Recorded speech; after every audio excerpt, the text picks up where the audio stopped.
Foundation Stones to Happiness and Success by James Allen. Chapter 2. Sound Methods.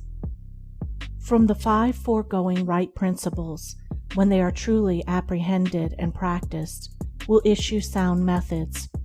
Right principles are manifested in harmonious action, and method is to life what law is to the universe.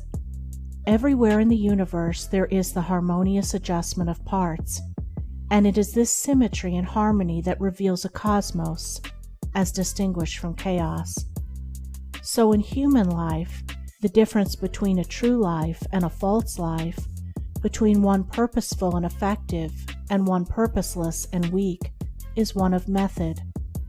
The false life is an incoherent jumble of thoughts, passions, and actions.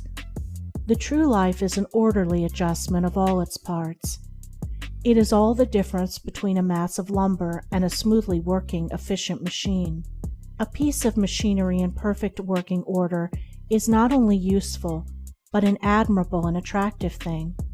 But when its parts are all out of gear and refuse to be readjusted, its usefulness and attractiveness are gone, and it is thrown on the scrap heap.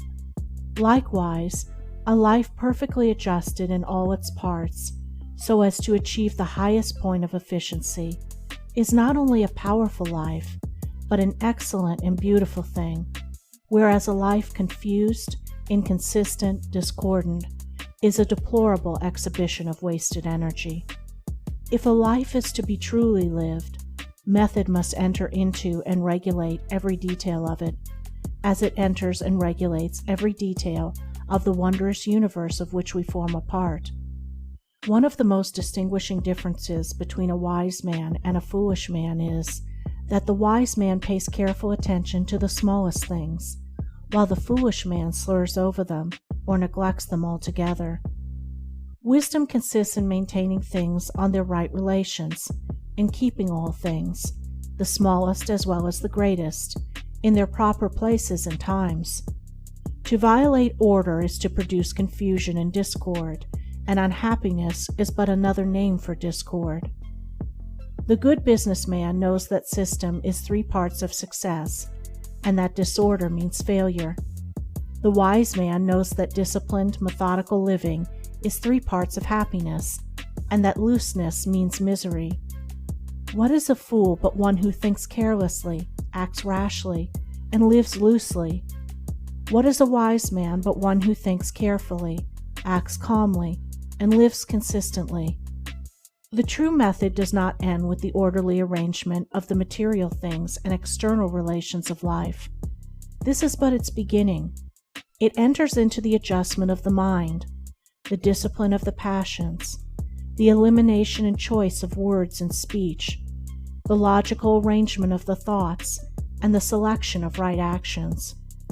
To achieve a life rendered sound, successful, and sweet by the pursuance of sound methods, one must begin, not by neglect of the little everyday things, but by assiduous attention to them. Thus the hour of rising is important, and it's regularly significant, as are also the timing of retiring to rest, and the number of hours given to sleep. Between the regularity and irregularity of meals, and the care and carelessness in which they are eaten, is all the difference between good and bad digestion, with all that this applies, and an irritable or comfortable frame of mind, with its train of good or bad consequences. For attaching to these meal times and meal ways are matters of both physiological and psychological significance. The due division of hours for business and for play, not confusing the two. The orderly fitting in of all the details of one's business, times for solitude, for silent thought and for effective action, for eating and for abstinence. All these things must have their lawful place in the life of whose daily round is to proceed with the minimum degree of friction, who is to get the most usefulness, influence, and joy out of life. But all this is but the beginning of that comprehensive method which embraces the whole life and being. When this smooth order and logical consistency is extended to the words and actions, to the thoughts and desires, then wisdom emerges from folly, and out of weakness comes power sublime. When a man so orders his mind as to produce a beautiful working harmony between all its parts, then he reaches the highest wisdom, the highest efficiency, the highest happiness. But this is the end, and he who would reach the end must begin at the beginning. He must systematize and render logical and smooth the smallest details of his life, proceeding step by step toward the finished accomplishment. But each step will yield its own particular measure of strength and gladness. To sum it up, method produces that smoothness which goes with strength and efficiency. Discipline is method applied to the mind. It produces that calmness which goes with power and happiness. Method is working by rule. Discipline is living by rule. But working and living are not separate. They are but two aspects of character, of life.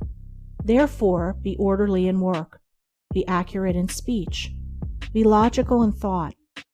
Between these and slovenliness, inaccuracy and confusion, is the difference between success and failure, music and discord, happiness and misery.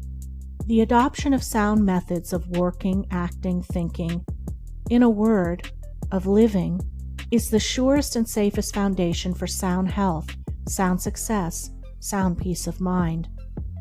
The foundation of unsound methods will be found to be unstable, and to yield fear and unrest even when it appears to succeed, and when its time of failure comes, it is grievous indeed. End of Chapter 2. Recording by Andrea Fiore.